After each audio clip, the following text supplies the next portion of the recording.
Welcome back to the channel where we remember the women who once lit up the screen, the stage, and the hearts of millions. Today, we step into one of the most haunting and heartbreaking chapters, stories of American female celebrities who passed away not in their homes, not surrounded by family, but alone inside hotel rooms. These weren't just places of rest. They became the last stop in a life full of love, struggle, and legacy.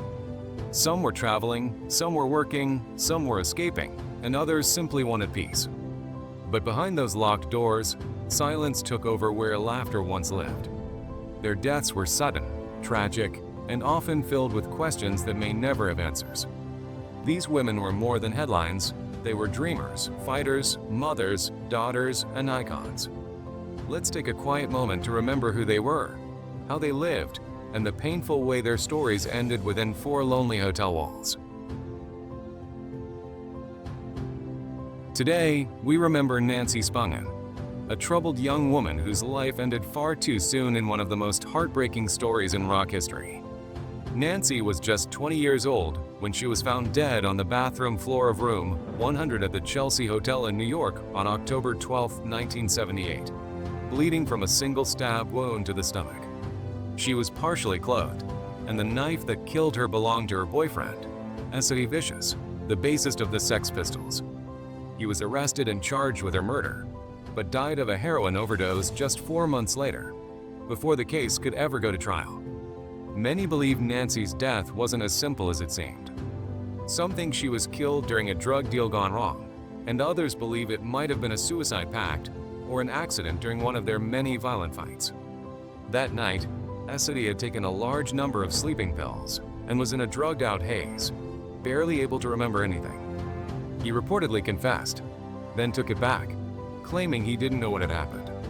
Nancy's final moments were lonely, confusing, and surrounded by chaos, and the truth about what happened in that small hotel room still haunts people to this day. Born in Philadelphia on February 27, 1958, Nancy grew up in a middle-class Jewish family, but struggled with mental health issues from an early age. Diagnosed with schizophrenia at 15, she was constantly in and out of institutions and had frequent violent outbursts. Though she was highly intelligent, her life was filled with emotional pain, addiction, and instability. After being expelled from college, she moved to New York and became a groupie in the punk rock scene, following bands like the Ramones and Aerosmith. It was there she became deeply involved with drugs and eventually flew to London, where she met Sid Vicious. Their relationship was instant and intense, but also destructive and toxic. Together, they spiraled into addiction, isolation, and codependency. When the Sex Pistols broke up, the couple moved to the Chelsea Hotel, where things only got worse. Nancy tried to manage Sid's solo career while they both sank deeper into heroin addiction. Friends, hotel staff, and even other musicians saw their decline, but no one could stop the train wreck that was coming. On the night she died, people had been in and out of their room. Drugs were everywhere, and the party never seemed to end, until it did. Nancy's tragic death left more questions than answers, and she became a symbol of punk rock's darkest side. Despite never recording a song or taking the stage herself, Nancy Spungen became one of the most infamous figures in punk history, not because of her talent, but because of how painfully and publicly she died. Her name will forever be tied to Sid Vicious, not just in love, but in tragedy, as two broken souls whose chaotic lives ended far too young in the shadows of fame and addiction. Selena Quintanilla, the beloved American singer-songwriter who was taken from this world far too soon. Known as the Queen of Tejano music, Selena was only 23 when she was tragically shot and killed on March 31, 1995, inside a Days Inn motel room in Corpus Christi, Texas, by Yolanda Saldivar, her friend, her fan club president, and the manager of her boutique business. In her final days, Selena was dealing with growing concerns about Saldivar's behavior and suspected theft. Despite warnings from family and staff, Selena tried to hold on to their friendship, believing Yolanda could be trusted and hoping to recover missing financial documents. That trust turned deadly on the morning of her death, after a tense visit to a clinic where Saldivar claimed she had been assaulted, a story many believed was just another lie. the two returned to the motel. Selena demanded the paperwork, and that's when Saldivar pulled a gun and shot her in the back. Bleeding heavily and fighting for her life, Selena managed to run nearly 400 feet to the hotel lobby, leaving behind a trail of blood before collapsing. With her final breath, she named her killer and gave the room number. She was rushed to the hospital, but the damage was too severe. Her right subclavian artery had been torn, and despite desperate attempts to revive her, Selena was pronounced dead at 1:05 p.m. due to massive blood loss and cardiac arrest. The news shocked the world and devastated her fans, especially the Latino community, who had seen Selena as a rising star and a cultural icon. Born on April 16, 1971, in Lake Jackson, Texas, Selena grew up in a close-knit family where music was a way of life. Her father, Abraham, formed a family band called Selena y Los Dinos, with her brother A.B. as the bassist and her sister Suzette on drums. As a child, Selena performed at family events, restaurants, and fairs, gradually building a loyal fan base with her powerful voice and radiant energy. She didn't even speak Spanish fluently at first, but she learned it to connect with her heritage and audience. In a male-dominated Tejano music scene, she broke barriers, won fans, and earned respect. Her 1993 album Live won her a Grammy, making her the first female Tejano artist to receive such an honor. Songs like Como la Flor, Amor Prohibido, and Baida Baida Bom Bom made her a household name, and her charisma, stage presence, and fashion sense earned her comparisons to Madonna. But Selena was more than a singer. She was a visionary. She opened boutiques, launched her own clothing line, and was planning to expand to Mexico. She had also begun working on her first English-language album, aiming for global stardom. That dream was cruelly cut short. Her death left a void that could never be filled, but her legacy lived on. Her posthumous album, Dreaming of You, debuted at #1 on the Billboard 200, making her the first Latin artist to achieve that. Her story was turned into a movie starring Jennifer Lopez, which introduced Selena's magic to new generations. Fans continue to celebrate her life every year, with music tributes, documentaries, and visits to her memorial. But behind all the fame was a young woman with a kind heart, big dreams, and a deep love for her family and fans. The pain of losing her, especially in such a violent and unnecessary way, still hurts. Selena was not just an artist, she was a symbol of pride, hope, and possibility for millions. Her light was stolen, but it never went out. Janis Joplin, a groundbreaking American singer-songwriter whose fierce, soulful voice and raw stage energy made her one of the most unforgettable figures in rock music, but whose life ended far too soon in a lonely hotel room. On October 4, 1970, Janis was found dead at just 27 years old inside her room at the Landmark Motor Hotel in Los Angeles, the victim of a heroin overdose that was likely made worse by alcohol. Her final hours were filled with heartbreak and solitude. She had been expecting visits from close friends and her fans, but both failed to show up, leaving her feeling abandoned.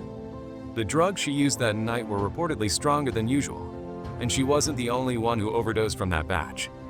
Just hours before her death, Janis had laid down what would become her final recording, Mercedes-Benz.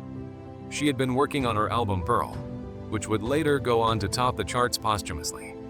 In that hotel room, her road manager and dear friend John Byrne Cook found her body sprawled on the floor. There were rumors that a head injury caused by a fall may have contributed to her death, but the official cause was ruled an accidental overdose. The news shattered the music world, cutting short the life of a woman who had just started to find her way. Born on January 19, 1943, in Port Arthur, Texas, Janis grew up feeling like a misfit. She was bullied in school for her looks and her bold personality, but she found solace in blues music. Artists like Bessie Smith and Lead Belly gave her a voice before she ever had a stage. She left Texas to chase freedom and music in San Francisco, where she joined Big Brother and the Holding Company and delivered unforgettable performances at the Monterey Pop Festival in Woodstock. With songs like Piece of My Heart and Cry Baby, Janis poured every bit of her pain and fire into her music. Her raspy, passionate voice wasn't just singing, it was screaming to be heard, to be understood. Behind the wild hair and flamboyant clothes was a woman constantly battling loneliness, addiction, and the pressure of fame. Despite trying to clean up her life several times, the cycle always seemed to pull her back. Janis had been engaged and seemed hopeful for the future, but drugs proved stronger than love. She once said, "On stage I make love to 25,000 people, then I go home alone." That aching loneliness followed her until her final night. Her ashes were scattered into the Pacific Ocean, but her music and spirit never faded. Janis Joplin wasn't just a rock star. She was a woman who dared to be loud in a world that wanted her quiet. And though her life ended in a hotel room, her voice still echoes through time. Nicole Smith, the troubled but unforgettable American model and actress whose life ended far too soon inside a Florida hotel room. On February 8, 2007, at just 39 years old, Anna was found unconscious in her suite at the Seminole Hard Rock Hotel and Casino in Hollywood, Florida. Despite desperate attempts by her bodyguard and his wife, who was a nurse, Anna couldn't be revived. She was rushed to the hospital, but was pronounced dead shortly after arrival. The cause was a tragic and accidental overdose from a toxic mix of prescription drugs, with chloral hydrate, a powerful sedative, being the most dangerous, especially when combined with other medications in her system. None of the drugs were illegal, but several were prescribed under fake names, some even meant for her lawyer and companion, Howard K. Stern. In the days leading up to her death, Anna was grieving deeply. Just months earlier, in the same hospital room where she gave birth to her daughter Danielyn, her 20-year-old son Daniel suddenly collapsed and died from a lethal drug interaction. That loss shattered her. According to those close to her, she was never the same. She spiraled into depression and grew more dependent on medications. Her body, weakened by years of drug use and emotional pain, couldn't take it anymore. Born Vicki Lynn Hogan in a small Texas town on November 28, 1967, Anna had a difficult childhood and dropped out of school young. She worked at Walmart and a fried chicken shop before turning to dancing in Houston clubs. There she met billionaire oil tycoon J. Howard Marshall, 63 years her senior, whom she married in 1994. When he died a year later, Anna found herself in a fierce legal war over his estate that went all the way to the U.S. Supreme Court. She wasn't in his will, but she insisted he had promised her part of his fortune. The courtroom battles defined much of her life in the years after. Anna became famous in the early 90s as a Playboy playmate, even winning Playmate of the Year in 1993. She modeled for Guess and H&M, her looks drawing comparisons to Marilyn Monroe, a woman she idolized. She dabbled in acting, made headlines constantly, and starred in her own reality show, The Anna Nicole Show, where her erratic behavior became a public spectacle. But behind the wild headlines was a woman dealing with deep loneliness, public judgment, addiction, and the devastating loss of her child. She craved love, attention, and a place to belong. Even her final days were marked by chaos, paternity lawsuits, property disputes in the Bahamas, and questions surrounding her daughter's future. In the end, Anna Nicole Smith died alone in a hotel room, surrounded not by loved ones, but by bottles of pills and unanswered questions. Her funeral took place in the Bahamas, where she was buried beside her son Daniel, just as she had once wished. Anna's story is heartbreaking, a life filled with pain, fame, and loss, remembered not just for the headlines, but for the woman who wanted to be seen, loved, and remembered. Whitney Houston, one of the most powerful voices the world has ever known, a woman whose songs became the soundtracks of love, heartbreak, and hope, but whose own life ended in a lonely hotel bathtub on a tragic February day in 2012. Just hours before a Grammy party in her honor at the Beverly Hilton Hotel in Beverly Hills, Whitney was found face down and unresponsive in her bathroom. Paramedics rushed in, tried everything, but she was gone. She was only 48 years old. The cause was accidental drowning, but the truth ran deeper. The coroner's report revealed heart disease and chronic cocaine use played a major part in her death. There were also traces of marijuana, Xanax, Benadryl, and a muscle relaxer in her system, but none of those killed her. The cocaine, the years of drug use, and the damage to her heart. Those were the quiet killers that finally caught up to her. In the days before her death, witnesses said she looked tired, disoriented, and at times, out of control. There were reports she had been acting erratically, sweating heavily, and even yelling at people without warning. Her behavior was so alarming that her team tried to keep her out of the public eye. But deep down, Whitney had been battling demons for years. Her rise to fame had been like a fairy tale born in Newark, New Jersey in 1963. To a family of musicians, Whitney was singing in church at 5 years old. Her mother, Sissy Houston, was a respected gospel singer, and her cousins Dion and Dee Warwick, along with her godmother Aretha Franklin, surrounded her with greatness. By the time she was a teenager, she was backing up stars like Chaka Khan, modeling for top magazines, and turning heads with her beauty and voice. At 19, she signed with Arista Records, and her debut album changed everything. Whitney Houston and Whitney Broke Records topped charts and gave the world timeless hits like Saving All My Love for You and I Want to Dance with Somebody. Her voice, flawless, rich, and full of emotion, was unlike anything else. She starred in The Bodyguard, and her version of I Will Always Love You became the best-selling single by a female artist in history. But behind the fame, she was slowly falling apart. Her marriage to Bobby Brown was filled with drama, arrests, and abuse.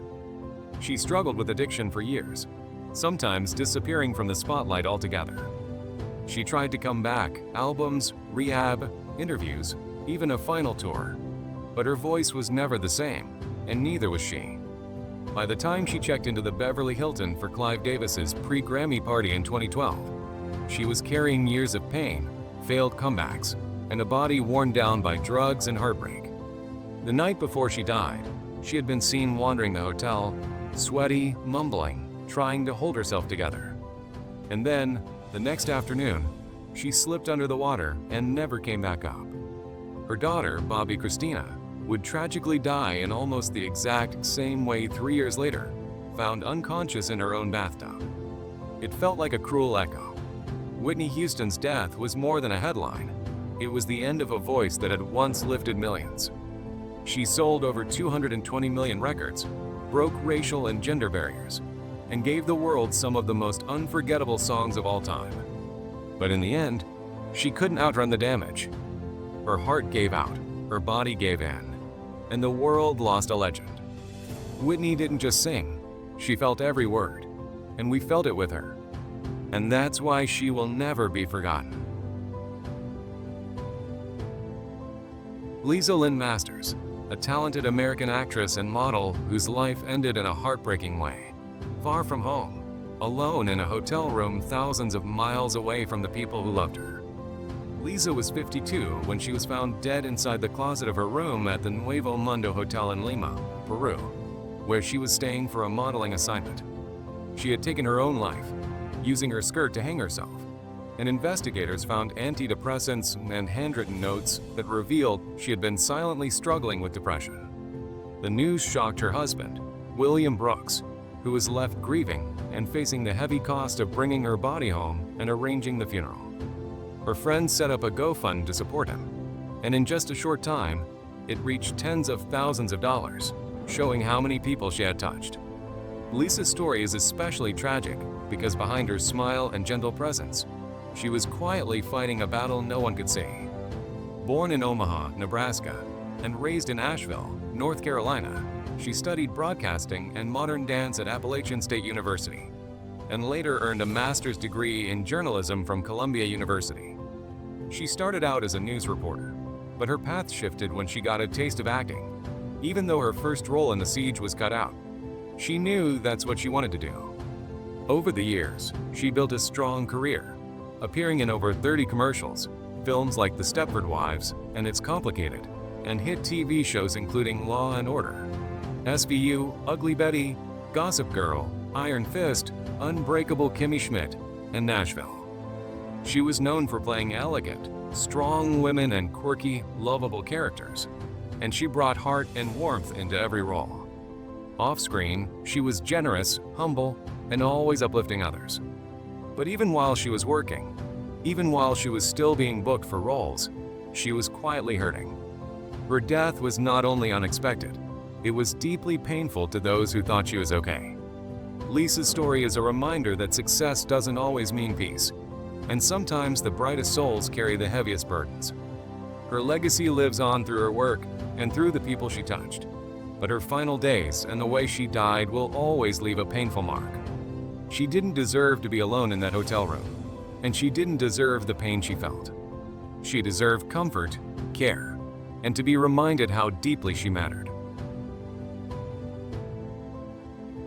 Gabrielle Bonheur Coco Chanel, the legendary French fashion designer who changed the way women dressed but spent her last hours alone in a hotel room, tired, worn out, and quietly slipping away from a world she helped shape. On January 10, 1971, Coco Chanel died at the age of 87 inside her suite at the Hotel Ritz in Paris, a place she had called home for over 30 years. Just a day earlier, she had gone out for a long drive, but by evening she wasn't feeling well and went to bed early, telling her maid in a quiet voice, "You see, this is how you die." Those were her last words. The next morning, the chambermaid found her lifeless. There was no public illness, no warnings, just a quiet, sudden end for a woman who had lived through wars, scandals, heartbreak, and triumph. Her funeral was held at the Église de la Madeleine in Paris, and her coffin was blanketed with white flowers, camellias, gardenias, and orchids, while some of the most powerful names in fashion and art gathered to say goodbye. Born in poverty in 1883 in a poorhouse hospital in Saumur, France, Coco's childhood was hard and painful. After her mother died when she was just 11, her father abandoned her, and she was sent to an orphanage where she learned to sew. It was in those bleak walls that she unknowingly found the skill that would change her life. She started her career as a seamstress and tried singing in cabarets before meeting wealthy men who helped her open her first shops. What she gave back to the world was more than fashion. She gave women freedom from corsets, offered comfort, elegance, and power in simplicity. She created the little black dress, the Chanel suit, costume jewelry, and most famously, Chanel No. 5, the perfume that made her name known in every corner of the world.